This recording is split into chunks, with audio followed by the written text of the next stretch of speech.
Hey, it's Travis. Too many camp directors run just on gut feel. Our free Resilient Camp Blueprint Diagnostic is your dashboard for resilience. Take it today at camp.mba/Travis.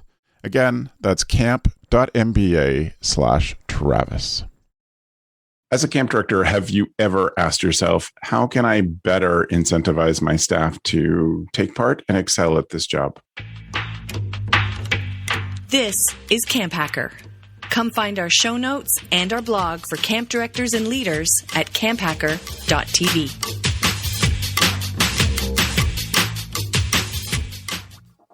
This episode of the CampHacker podcast is brought to you by UltraCamp. Wouldn't it be refreshing if your registration software gave you more time? With UltraCamp, you can track attendance, manage staff applications, streamline registration, and much more. Get back the time you need to focus on what's really important, camp. Find out more at summercampsoftware.com/camphacker. Hello, Camp Mavericks. It's Travis. Welcome to the CampHacker podcast. As I said, my name is Travis Allison. I am a summer camp marketing and strategy consultant, and I am so pleased that you're here to join us today. Hi, everyone. My name is Chris Hudson. I'm a social worker and the camp director of Camp Highlight, which is a sleepaway camp for kids who have LGBTQ plus parents. It has been voted as the best camp in the world. Wow. My name is Joe Richards, and I'm the executive director at Pierce Williams Summer Camp and Retreat Facility, located in Iona, Ontario. We're part of the United Church of Canada's camping network of 55 camps across the country, and I have been here way too long. Hi, y'all. My name is Darby Dame, and I am the Director of Marketing and Communications at Camp High Rocks in Brevard, North Carolina. We're an all-boys adventure camp focused on skill progression and non-competitive games. Amazing. We're so grateful to have you here, Darby. Welcome. People may know Darby from appearing on Go Camp Pro's Beyond Camp podcast, or from her part in the Tool of the Week newsletter, or for being a very active moderator of the Facebook Summer Camp Professionals group. Welcome, Darby. Thank you. Darby, how did you get started in summer camp? Well, I grew up going to camp, actually a camp 15 miles from where I work right now, an all-girls camp. And I think I knew my senior year of high school that camping was what I wanted to do full time. And so in college, got a teaching degree, knowing I was never going to teach, I was going to camp, and stumbled across the camp I work at now for fall programs and said, okay, I'll go work there in the fall. And they were hiring an office manager, and they picked me. They secretively interviewed me at lunches, and I had no clue while I had my kids. And I've been here for the last 5 years. Amazing. Oh, we're grateful that you're joining us today. We want to spend some time today talking about incentives for staff. And I want to open this whole discussion up by saying, hey, everybody listening, you need to pay your staff more. And I know that for a lot of you are going to roll your eyes like, we just can't afford to pay our staff more. And I get that. Some of you are not paying your staff at all, depending on what your program is. And for both of those camps, we have some good ideas. But I know this isn't only summer camps cross to bear, but I think it would be smart for us as an industry to work with other people involved in childcare to to improve people's value that they place on childcare and child development. That's universal. So with that out of the way, I thought we could spend some creative time today talking about other ways to incentivize your staff. I don't mean this is a replacement for pay. I mean, this is to help staff understand that they are valued, or to support when they make good decisions, and we want to reward that. What are some interesting and creative ways that you can do that? And Chris, I wonder if you would mind starting us off thinking about at Highlight, what are some of the ways that you've been creative about rewarding and incentivizing your staff? Sure. First of all, I want to comment on what you said about we should all be paying our staff more. I 1000% agree. And we often say this at Camp Highlight, and we tell them this: we can't possibly pay you for the work that you're doing. There's just, because the number amount would put us out of business like seconds after we decided we were going to pay everyone. And I'll full-throatedly agree with you about, and I think in society, we do not really take childcare seriously. We always think childcare is an afterthought. Yeah, just stick with my kid with someone so I can go to work or I can go on vacation. And it's actually a skill. It's a discipline. It's a profession, and it's what we're all doing. It's babysitting isn't just babysitting. It's a lot more than that. So that's my 2 cents. What do we do at Camp Highlight? Well, given that we can't pay the I said the cast, like it's a reality show. Given that we can't pay the staff that much, we really lean into one. We say this every time. This is coming up now because hiring season's now. We say this all the time. Like, we're about to introduce you to your new best friends. Like, these are people you're going to know for the rest of your life. Like, we are gathering a group of people who you are going to love. So for some of the staff who are coming in, that's really attractive to them. They are young people, and meeting other people is sort of its own currency. The other thing that we try to do, the directors really try and do, is give them feedback about who they like, where they're at on a professional level. After the interviews we do with staff, we're like, okay, great, thank you. The interview's over. And then we always ask, like, can we give you feedback on how you did? And then we'll just tell them, like, this has nothing to do with whether you're going to get this job or not. I just want to, as someone who hires people, I want you to know what I saw, and just, give you a bit of constructive feedback, which is also like technically part of the interview process. Because if they respond well to that, that's a check for them, right? For as far as hiring them. Yeah. So that's one of the ways that we do it. When they're actually at camp and afterwards, we keep in contact with them during the year. We celebrate them on Slack. We used to have a Facebook group, but no one's on Facebook, but we have like a Slack group. We celebrate people's achievements. The camp will, for a lot of our staff are artists, and they have Kickstarter projects and stuff. And we are always the first one to help them fund that, letting them know that, you're part of our family and this is what we do. And, for some of them, they get more money like that during the year than they do for the week of camp. But that's just 2 of the things that we do. It's awesome. Yeah. How about for you, Darby? One of the things, I like to kind of group some of this in what is going to cost you money and what is free and just going to cost you time. I mean, time is money. There's that too, but grouping in 2 different. So hitting something that doesn't cost us any money, but it brings them back to the why they're there. And it's so easy. Most of you can input this year.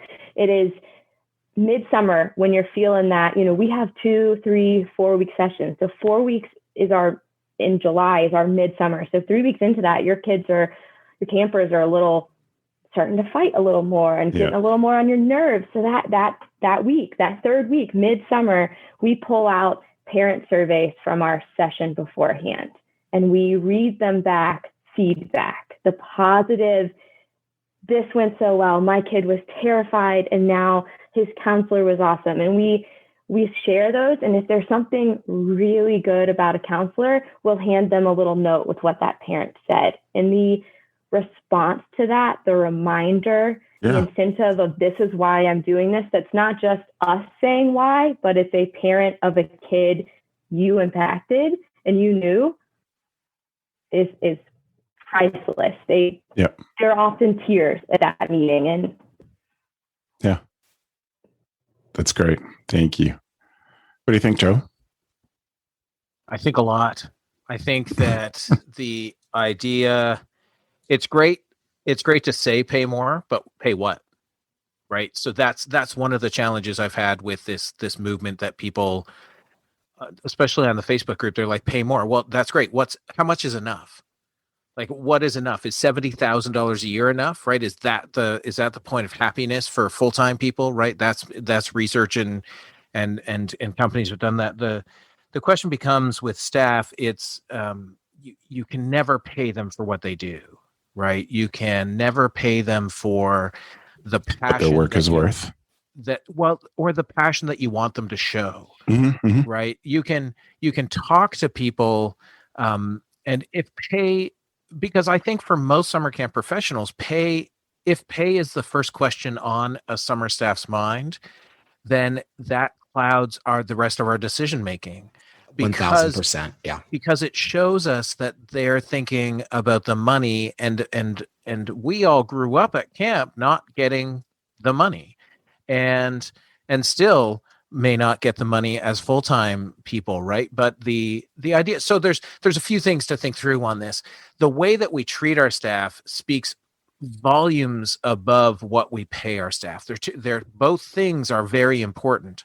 And I took a look at this from full-time staff to summer staff as well, because if you employ full-time staff, there are easy bonuses you can give that are, some of them are free, some of them are very low cost. So I know this because I've recently gone through some staffing changes here at Pierce Williams, and we give all of our full-time staff a Costco card. We pay the $60 a year for them to have a Costco card, because what's $60 a year on your budget? Not much, but to them, it might mean something super awesome. We also allow our staff, if they have kids or grandkids, to send those kids to camp for free. Not a discount, because we're a week-long camp, for free. We just say, great, what weeks do you want to come? Awesome. And I hired a new bookkeeper recently, and I said, oh yeah, and just so you're aware, you'll get kids go to camp for free. And she's like, what? I said, your kids can go to camp for free. She said, and she looks at me and she goes, what about family camp? Because she's a family camp camper. And I said, yeah, your family can come to family camp for free. Like, to me, I haven't lost a ton. I'm not giving up a bed spot for that one camper, especially at Pierce Williams. We know that we never run at capacity. Capacity for us would be 180 campers a week, which is not my goal by any way, shape, or means until we charge a lot more money for camp. And if I charge more money for camp, then I can pay staff more. But I also think for summer staff, it's some of the things.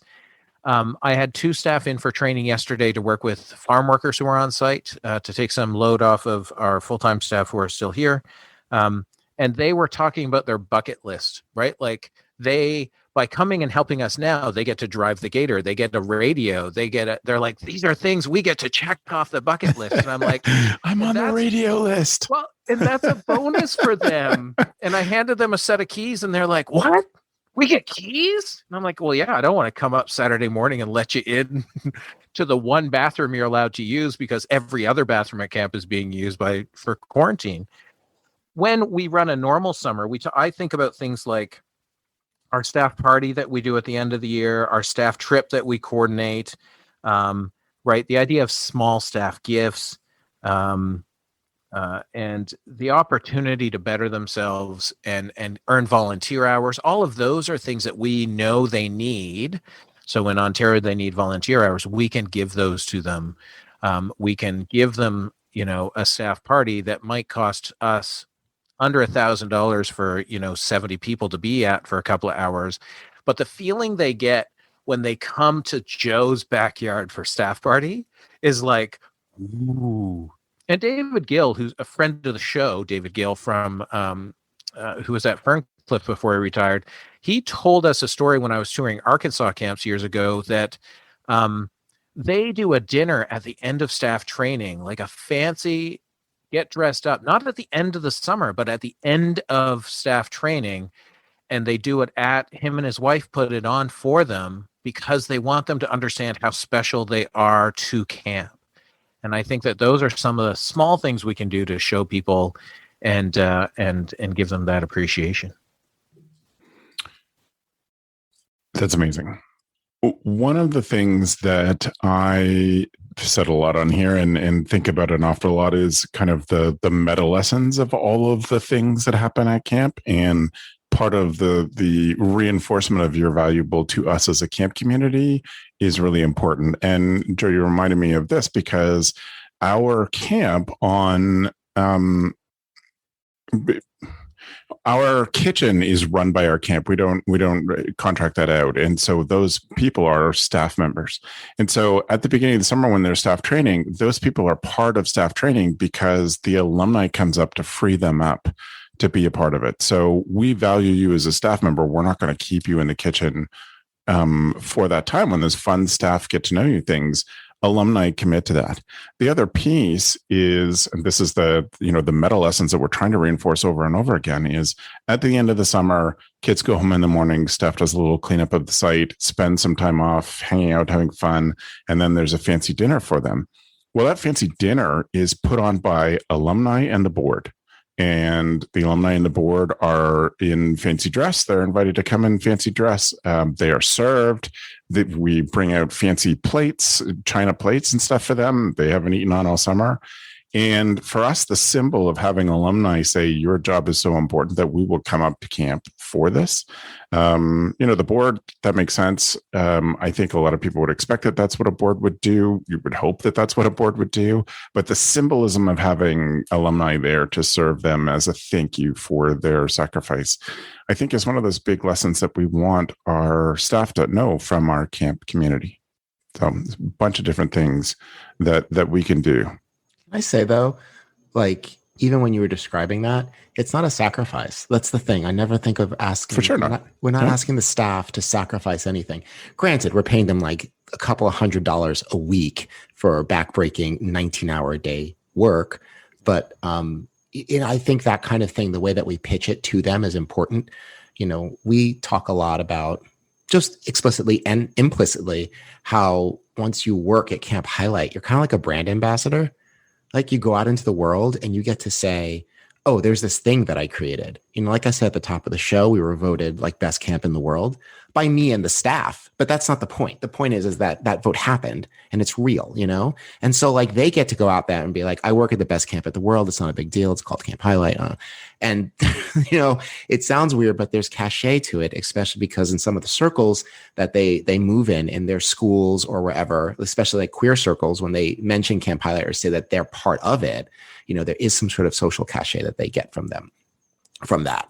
And so, I was just listening to you talk and it's like, I just think the language is important around our staffing because we're all so aware that we'd have to pay them. I mean, if we paid them minimum wage for every hour, they'd walk like their pockets would be full of cash because we ask them to work like basically even when they're sleeping. It's like in the middle of the night, if someone wakes you up to go to the bathroom, you got to go, and we can't afford to pay people 24 hours a day. But there is this idea, Chris, that one of the ways we can incentivize camp is to set clear boundaries to help them, right? Because one of the ways people burn out at camp is by this expectation that some camp professionals still have, that you have to be present 24 hours a day. You have to be doing stuff. And I was taught a very clear lesson when I started here at Pierce Williams about the need to not be at camp because I had small kids of my own that I needed to be with. And my wife was a camp director. So we made choices to be like, great, well, me as the executive director, I don't need to go to campfire every night. I don't need to do those things.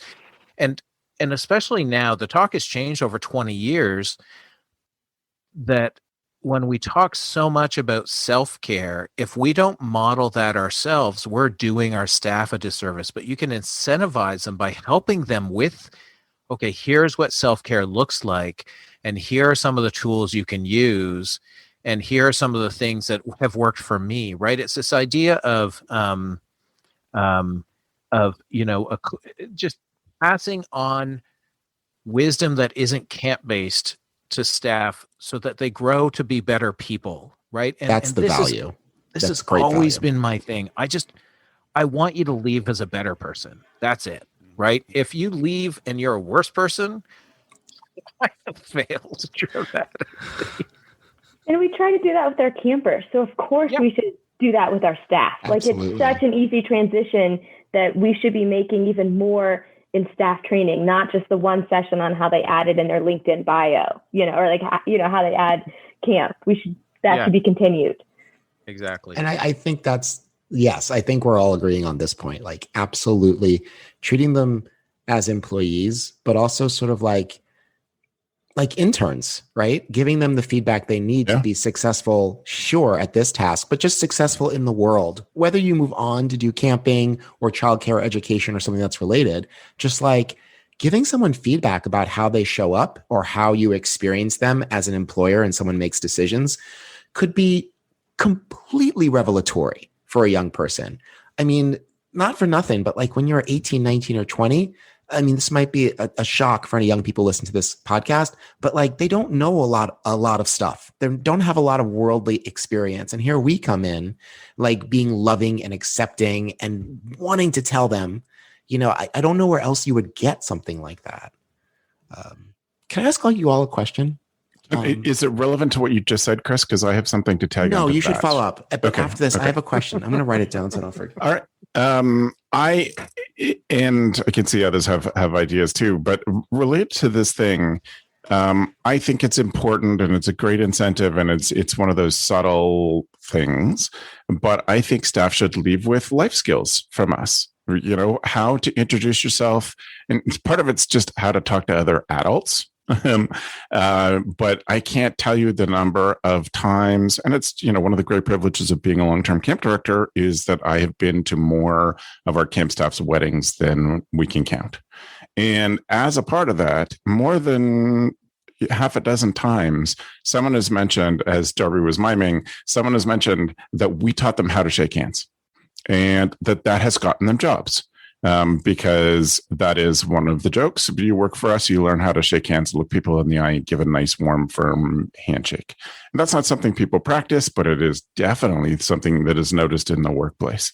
So when you were staff for Travis and Beth, you leave the summer with all these camp skills. You know how to look people in the eye and introduce yourself and shake hands. You know how to waltz. You leave knowing how to waltz. You leave knowing how to change a tire and check your oil in your car. All of those things are life skills that were essential to us. Yes, the resume piece, the LinkedIn stuff, as Darby said, but we made sure to take time and make sure that those things that people wouldn't necessarily think of, but it's stuff that they leave. That's an incentive for working for us, is that stuff. Travis, can you describe to me how waltzing as a life skill has enhanced your entire life? Please go. Well, it definitely has. If you have a partner, then the ability to waltz is one of those things. That's wherever you are, in the street, at the supermarket. Just break it out. Okay. I'm gonna write that down. Anything. We dance in the kitchen all the time. That's what I learned was learning ballroom dancing in a kitchen from my mother. And Beth's parents competed in ballroom dance, so she and I both love to ballroom. Chris, as someone who lives in New York, if you were to walk into Union Station and see the actual scene from the Fisher King of the waltzing happening in real life, wouldn't you want to join in? I'd be afraid of messing it up. I'd be like, no, you all seem to got it. You all went to the rehearsal. I love it. I'm just going to take pictures. It's the idea of how to plunge a toilet, right? Like these are the life skills you actually need. How do you plunge a toilet? You need to know that, because if you don't, why would I call a plumber to unplug my toilet? That's my question. And so to piggyback off Travis there, it's those life skills. And then we have also found, in every interview, we ask, what are your personal goals for this summer? What do you want to get out of this summer? And so often it is, I want to get better at an adventure activity. And we're an adventure camp, so that makes sense. But it's not typically one that they're already versed in. It is, never tried mountain biking. I want to try it. So some of our goals here is helping staff help facilitate that. So not even just life skills, but also the fun camp skills I see other people doing. Like you guys said, the walkie-talkies, the gator, I can drive the gator. Also for us, really applies to our adventure sports. Chris, you had a thought that we took a little step back. We wanted to come back around to you. Just a question, because when it comes to staff and compensation, back in the 90s when I was a camp counselor, tipping was a really big thing. And I feel like it fell out of vogue, but I don't really have any basis to know about that because I've been running my own camp for the past 11 years.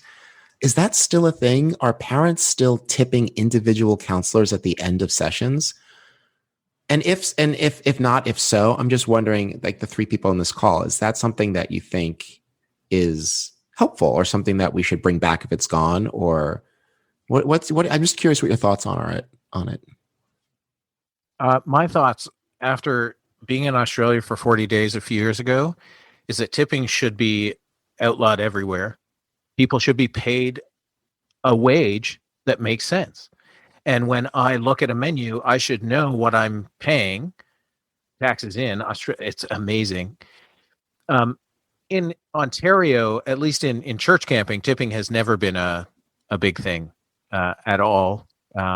There are some benefits that are given occasionally, but in reality, I just think that what you can say to parents is, if you feel like you've got an exceptional service, why don't you make a donation to the campership fund or to the camp, right? To something to help other kids get to camp. But yeah. Yeah, I would say the 2 camps I've worked at, tipping is not encouraged. I mean, people can. We don't say turn down a tip, but it's probably 1% of parents tip in the summer. It's not common, and I think in any of the camps in our area. But I think it's also regional. It also definitely. And I would say in Western North Carolina, it's not. Which is, in our camps, I would see it as the place it could be, because a lot of camps in this area are very expensive camps where you can see that tipping might come into play a little more, and it doesn't. Yep. That's interesting to me. We actively try to make sure that no one gets tipped, because we just don't think it's very fair for the parent to show up and make the assessment in like 3 or 4 minutes that this counselor deserves money. Right. When the other counselors are working just as hard. It's interesting. It used to be all the rage back when I was young and working in camps, and I noticed that it seemed to be less of a thing. But I'm with you, Joe. I think tipping is something that we should just get rid of. I think it's embarrassing and debasing, but we'll have another podcast on that sometime. Embarrassments and debasements of working at summer camp. I'm sure that is a podcast that will get listened to. Embarrassments and debasements. And we're going to be drinking during this podcast as well. So sign on, pay the fee to watch it live. That's going to be we're not recording podcast. It. Yeah. A side note on tipping. If we do the full-time staff, if someone hands us a tip in the summer, like, as kind of a camp tip, we put it in like a pot for food at the end of the summer, or we put it towards their, we put it towards some kind of food event for the staff. And that could, if you're looking at tipping and trying to change the culture, it could be that's kind of how it moves towards. I was thinking, and we're getting near to the end of the topic, time for the topic. So I would encourage you all to think of a couple more good ideas that you've seen and you want to share. One of the things that I had put down in my prep is there's a lot of studies, and this is comes out of kids' relationship to parents, and I think it's relevant to us in our own unique way, that when kids are asked what they would like from their parents, the most common answer is always time and relationships. And as a camp leader, I think it is something that we, can use to develop good relationship with our staff, and that's as simple. I've talked about it a dozen times or more on the show. That's as simple to me as keeping a staff list and doing a little check when I just check in with people. How are you doing today? How are your kids last night? What are you looking forward to? Something as simple as that. But if you're a first year counselor and you don't know the director very well, that's an incentive, because it makes you feel noticed and appreciated. And it might be something, I know of other camps or other camp leaders where it is a reward or something that is won at a fun little auction, something where you get to spend, go to a movie with the camp director. One of the best staff auctions we ever did, one of the things that the item raised a lot in this auction was allowing a staff member to come to Beth at my house and have a bath. So it was just time by herself we're all showers at camp, just the only bath on site. She's like, I could come to your house and spend an hour and a half in a bath. Absolutely. Like, it was just time away from kids, time away from other people. It might be time with your friends. Like, it's just time is important. And it is something that we can do to reward and notice people in lots of different ways. The one thing that we were thinking about well, I did not share this with the rest of the team, so it's breaking here first. If my staff is listening to this, we may not do this, but what I was thinking about is like getting like an Airbnb for the week of camp off campus somewhere, and like the admin staff just takes turns like rotating in, so everyone gets one full night sleeping in a real bed, from like 7 p.m. and they have to be back by the end of breakfast the next day. I was thinking that would be a really great incentive, just sort of like, thank you. We know the beds are terrible. So thank you. And the other thing I wanted to say, just my last bit on incentivizing staff, the power of a letter of recommendation, especially if you are someone who is under 22 and you don't have a lot of work experience, and that's something that you can sell in an interview. If you do well and I want to support you because we both want you to succeed, then of course I'll generate a letter of recommendation that you can take to your school, that you can take to your job. That's great currency for a young person who's trying to break into a career. Okay, I'm going to rapid fire through a couple. I've got a list. Love it. Do it. One is casual dress days, especially for a day camp where you have a uniform. Can you make it that it's casual dress day for everyone that day? That is such a joy. Costume week help. So when I was a counselor, we had a full costume week and they handed us one bandana and it worked for every costume theme day that week. We could transition into a pirate, there was multiple things. So that was easy. It allowed us to get involved. We didn't have to pay for a costume and it was one item. I would also mention, we cannot not mention Camp Codes podcast number 78. It is all about 12 ways you can make joy for your staff. And Beth mentions asking them at staff training what brings them joy in multiple ways. And if you go listen to that, it's an easy thing to add into staff training that you can use later to incentivize. And then my last is late night dinner. So this summer, we normally have done like last week of each session, we do a late night staff dinner. We cook it and then they come on by. This year, because we're not going to have all the staff in one place at a time, it's probably going to be a grab and go items. But if you're not an overnight camp, maybe that's breakfast when they come in that morning that they can grab and go. It's a fun way that everybody likes little snacks, especially if you're an overnight camp and you place it on a day where dinner is not counselor's favorites. It's even more appreciated. Tired people are always hungry. That made me think, Darby, those are all great.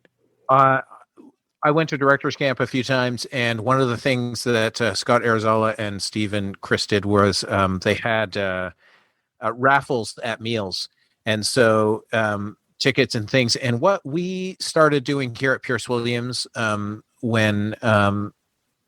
Iskis was here as my camp director, we started to take all of that swag that we get at camp shows, right? You go around the exhibit hall and they hand out all that stuff. We just put it in a bin and have staff raffles and allow them to come up and take whatever they want out of the bin. Because I don't need another water bottle. Right. I don't need, and so I recently got some T-shirts from a conference that I spoke at. The T-shirts arrived, no word of a lie, a month and a half late. That's thanks to the United States Postal Service. And I'm like, well, I don't need them, so I'll put them in. At this point, it's just a bin where you're like, great, we'll let staff take it home. Or if it's just a great way to make them feel like you care, even if you don't. No, I'm just teasing. Joe, don't put it out there like that. Joe, I got to know, do you call staff raffle? Do you just call it staffle when you run it? No, but we could. Yeah, Darby does. Nice. Staffle or staffle? Staffle. Love it. Good. I would come up with a different name. We have never been successful in continually doing it. I love the idea. And one of the other simple ways to incentivize staff, and I've said this, is the idea of making sure they feel encouraged all summer long, right? And it's not just you. This is Definitely. This idea of having everybody know that it's their role to encourage people when they're having a good day, when they're having a bad day. Many years ago, I did a project called Encouragement Beads, where you would get 20 beads at the beginning of the summer, 20 wooden beads, and you would paint your own design on it. So mine was a yellow bead with a black footprint.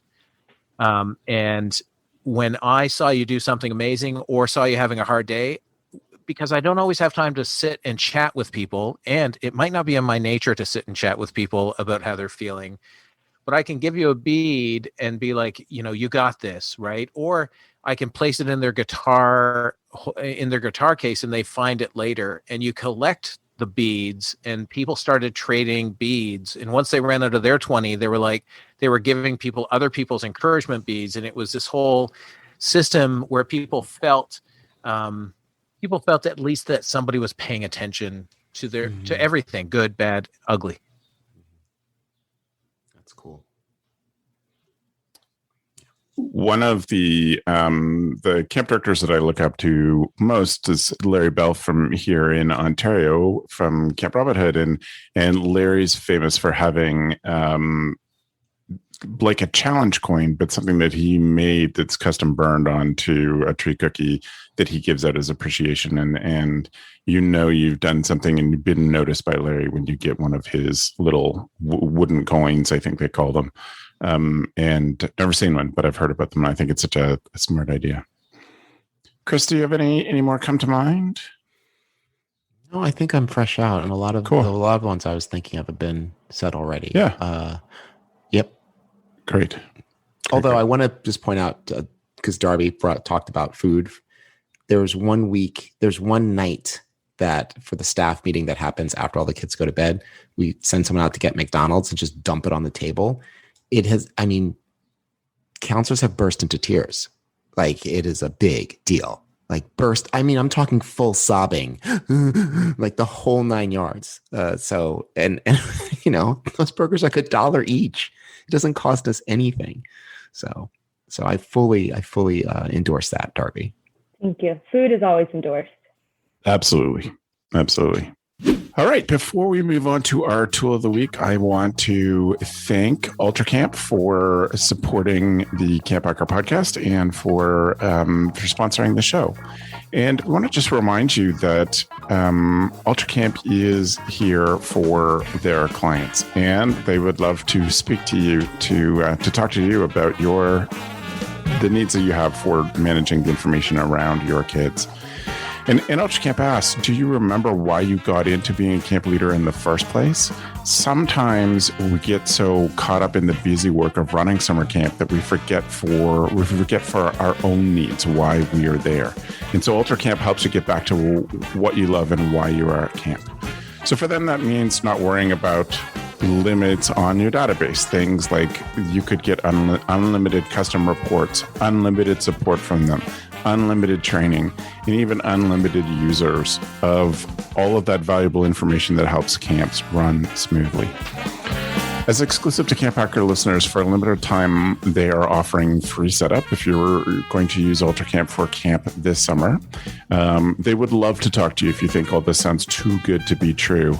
They want to show you a future where you have time to get back to what's really important, enjoying and appreciating summer camp. So please visit their website at summercampsoftware.com/CampHacker and set up a time to chat with them. They are looking forward to meeting you. That means for us, we are on to our tool of the week. Tool of the week.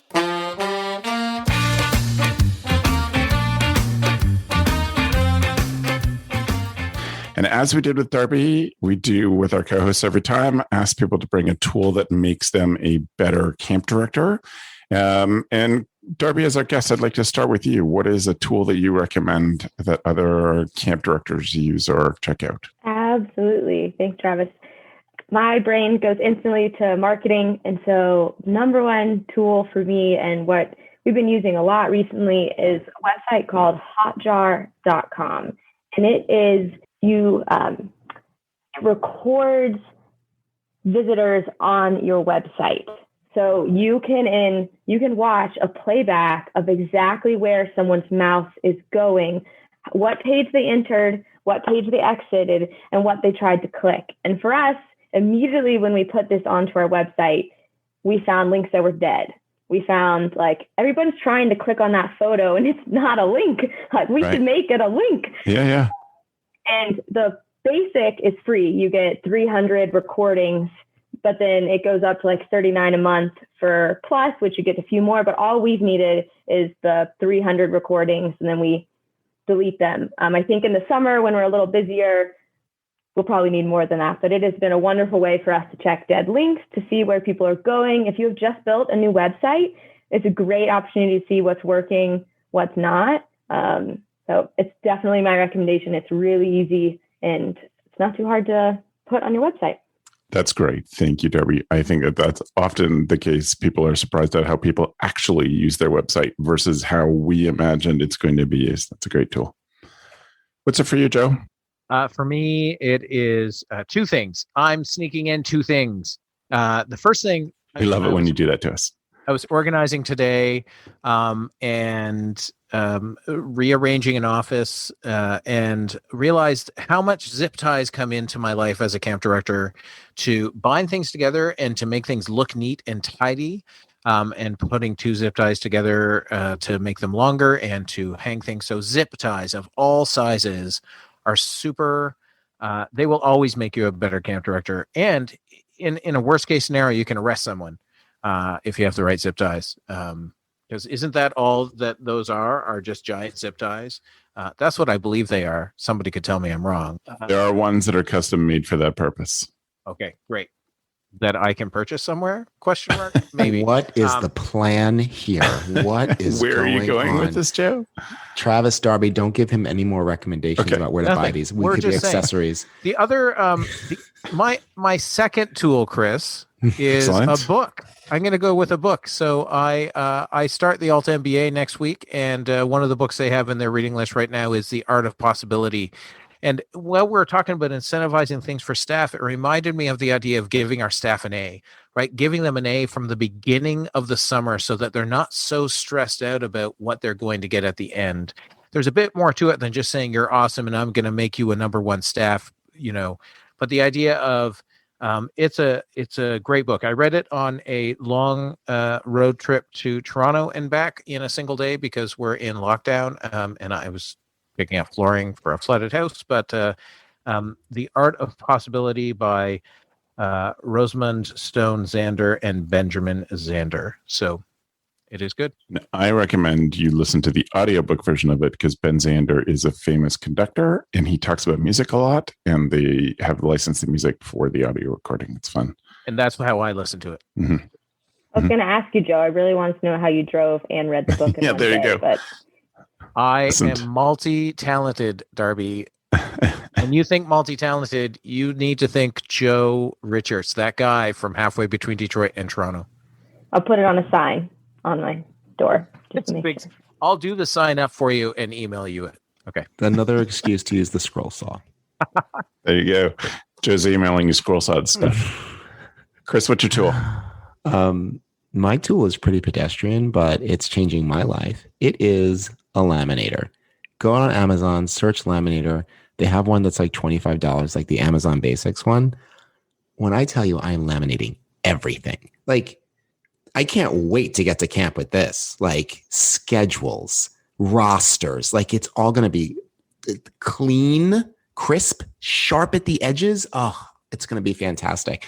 I haven't tried like if the dry erase markers work on it. Does anyone know if it will work? Or it will, but the wet eraser is better. Okay. So it's just great. It's great for around your house. It's even better at camp where, honestly, I cannot wait to have everything laminated on my clipboard. So when I inevitably leave my clipboard out on the field, it doesn't destroy all of my notes and papers. So I'm really looking forward to that. So buy a laminator and the laminating sheets because it doesn't just happen on its own. Like razors, laminating sheets are pretty expensive, but it's better now that they're Amazon Basics ones. Yeah, the machine is $25, but the sheets, that's how they get you. The first taste is free. That's right. Excellent. Well, my tool of the week is a book. And my tool of the week is The Book with No Pictures by BJ Novak. Some of you may know BJ from The Office and other different cool things he's done, including he has a podcast that lots of people like. The Book with No Pictures is a kid's book. And the whole premise behind it is that it is a book to make your parents make themselves look silly. And so it is nice and simple, and it's just lots of silly things, silly noises, etc. And it's obviously to make kids laugh. And I have long been a proponent, even before I was a grandparent, I've been a proponent of collecting silly kids books because I love reading to kids. Always loved it at camp. And this is my new one. I'm really excited to read it to Bear and for him to know that what it means to have an adult be silly. But this is one that I have seen recommended many times, and I am love that book for what it's worth. So my book, again, my tool of the week is The Book with No Pictures by BJ Novak. So I want to thank the three of you for your participation today, for sharing so many good ideas, for bringing the wealth of experience that you all have to this show. If people want to follow up with you, Darby, they have any questions, how can they get in touch? Yeah, they can email me at darby.e.dame, dame@gmail.com. Excellent. Thanks so much, Darby. I'm so grateful you're here. Yeah. Or just post in the Summer Camp Pros Facebook group. I'll see Tag it. Darby. Right on. Thanks, Darby. Thank you. Joe? If they want to reach me, they should not ask for me in the Facebook group, although I am an admin. I applaud Darby and everybody else who does a much better job. Plus, I don't ask other people's opinion. I'll just delete comments without even caring. If you want to reach me, the best way is just to send me an email, joe@campisbetter.com. Life is good. Camp is better. Thanks so much, Joe. Not a problem. Chris? So you can find out more about Camp Highlight at www.camphighlight.com. You can follow Camp Highlight on Instagram at Camp Highlight. You can slide into my DMs on Instagram at PlanetChris1, or you can just email me, chris@camphighlight.com. Perfect. Again, thank you to all of you. For those of you watching this on YouTube, we always appreciate if you subscribe or click a thumbs up. And if you're listening to us while you're doing the dishes or walking the dog, and you've learned something from the show, please forward this episode to a friend. It helps us get more camp people listening to the shows. And we're super grateful when you take the time and introduce us to your friends. It's wonderful. We thank you all for being here. You can find our show notes at camphacker.tv/podcast. And thanks for the evening, friends. The Camp Hacker podcast is brought to you by Beth and Travis Allison, summer camp leadership training and marketing consultants. Thanks for listening. Camp Hacker, bringing your world into focus. Hey, Camp Pros, we love that our industry is built on sharing. In order to foster that spirit, we hope that whenever you share an idea that you learned from the Camp Hacker podcast, conference, summer camp professionals group, or wherever else, that you're quick to give credit where credit is due. That way, we can all encourage more Camp Pros to share the tips and tricks that will make camp better. Hey, it's Travis. Camp directors often tell me they're just too tired to take on anything new. That's exactly why my free Resilient Camp Blueprint Diagnostic exists. It doesn't add work, it shows you progress. Quick, free, repeatable, you'll know if your systems are paying off without the guesswork. Try it today at camp.mba/Travis. That's camp.mba/Travis.